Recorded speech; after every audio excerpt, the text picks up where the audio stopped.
She was so beautiful that her own family wanted her to marry. But this young woman made a radical choice.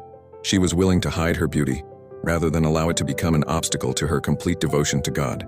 Her name was Isabel Flores de Oliva, but the world would come to know her as Saint Rose of Lima. Born in Peru in 1586, she grew up in a family facing financial difficulties. From a very young age, however, she showed a deep life of prayer and a desire to dedicate herself completely to Christ. Her beauty attracted attention. When her mother tried to dress her up so she could meet potential husbands, Rose decided to conceal what she believed could become a danger to her vocation. According to tradition, she rubbed lime on her face and cut her hair so that people would not admire her beauty.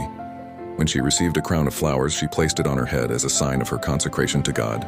Inspired by Saint Catherine of Siena, Rose joined the Third Order of Saint Dominic. She did not enter a convent. Instead, she remained at home, transforming a small room and later a simple hut in the garden into places of prayer and penance. There she lived an extremely austere life, offering her suffering for the conversion of sinners. But her holiness was not limited to penance.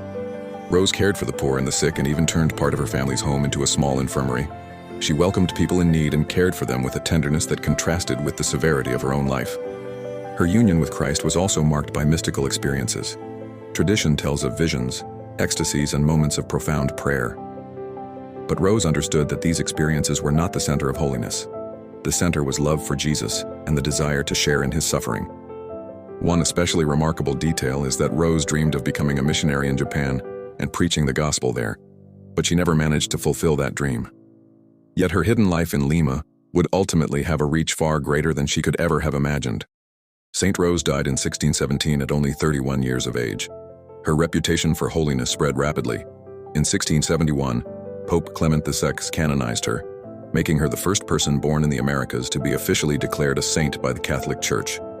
Today, she is the patroness of Latin America, Peru, the Philippines, and the East Indies. Saint Rose of Lima reminds us that a life can appear small in the eyes of the world and still be immense in the eyes of God.